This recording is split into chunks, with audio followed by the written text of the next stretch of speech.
Hello and welcome to today's video. Today we're going to look at time management tools which you can use to help us plan our EPQ process effectively. Today we're going to look at an Eisenhower model, more commonly known as an urgent and important matrix. What you should do when creating an urgent and important matrix is start by creating a to-do list. So here's a copy of my to-do list with all of the tasks which I need to complete over the coming days. Now that I've finished the process of identifying all of the tasks which I need to complete, I need to decide which of those tasks I must complete first and which ones I must prioritise.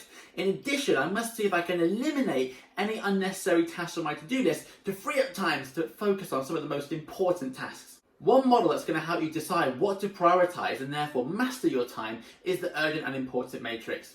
What you need to do when creating an urgent and important matrix is simply draw two lines. So essentially you have a vertical line and a horizontal line, almost like a y-axis and an x-axis.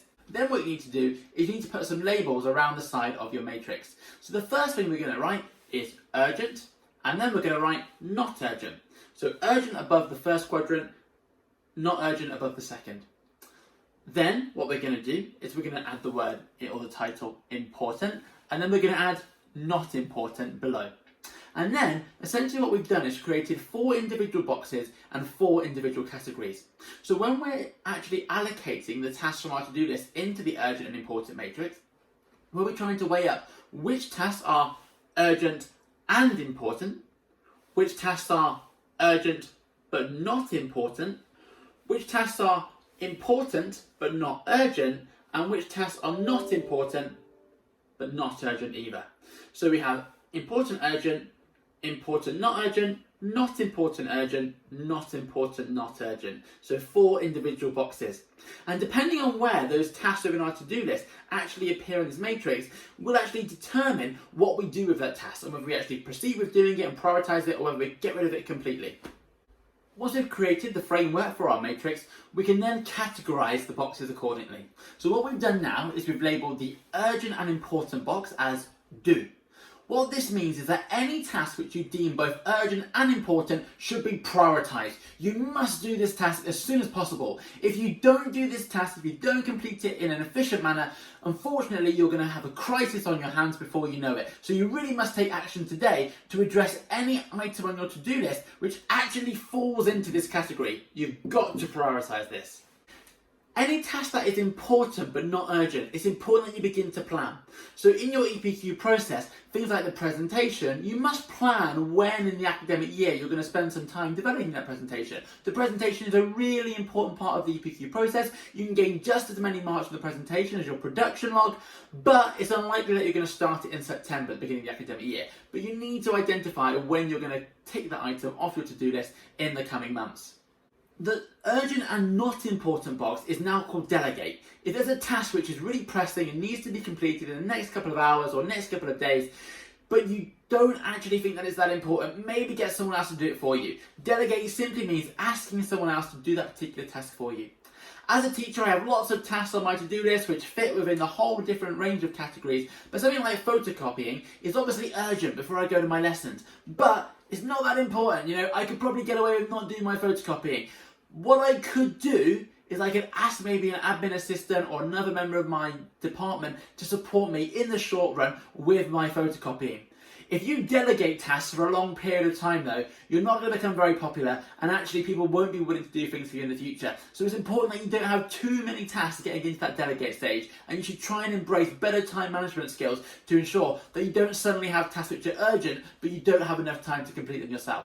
The last category, not important, not urgent, should be eliminated. If you truly believe that something is not important and it's not urgent, what's the point of it being on your to-do list? Get rid of it. This will allow you to focus more time and more energy onto completing those tasks which are priorities and could become a crisis if left undeveloped. What many students will do in the record initial ideas, the planning review section and the mid-project review section is they will create an urgent and important matrix to show where the EPQ tasks which they must complete fit within the matrices. What you will see if you develop this model over time is that certain tasks will move through the model. So right at the beginning of the year, you might have the misconception that the presentation isn't that important. So any presentation planning just goes out the window early in September. As you get closer towards Christmas, suddenly the presentation becomes more important, but it's not quite urgent yet. So what you will do is you'll start planning time in your schedule to address your presentation in a few weeks or months' time. When you get back after February half term, your presentation is probably just around the corner, you realise what a significant part of the EPQ process it is and how many marks you can actually gain, and all of a sudden, your presentation becomes a do, and you have to stop checking your written report draft and actually focus all of your attention on developing your PowerPoint slides or your poster for your marketplace presentation. And what you can see is that through the EPQ process, this presentation actually changes, in your opinion, from being a non-urgent task which you can eliminate to one that you need to plan for and then one that you need to do. Those students who get the A-star grades and show really successful planning and organisational skills over time won't just try and do an urgent and important matrix in the planning review just to keep their supervisor happy and prove to AQA that they've learned to skill. What they would actually do is embrace the skill. They would actually embrace this model and regularly reflect on it over time. Now, some of you may have sat through this video and think, I just don't see the point of this. Actually, this urgent and important matrix is going to take even more of my precious time to create, and I don't have time to do that. I can just do it mentally, or I can use other strategies like planning SMART objectives, or maybe regularly reviewing deadlines, or creating a Gantt chart. That's absolutely fine. As with all taught content, you don't need to show that you've actually used a specific skill. What you need to show is the ability to reflect on some of the skills and models which are being taught, embrace some of them and use some of them effectively, but also reject any models that you don't think will be useful. If in your production log you were to talk about and justify why you didn't use the urgent and important matrix, this would actually show some good AO1, AO3 and potentially AO4 skills to your AQA moderator and of course to your internal supervisor.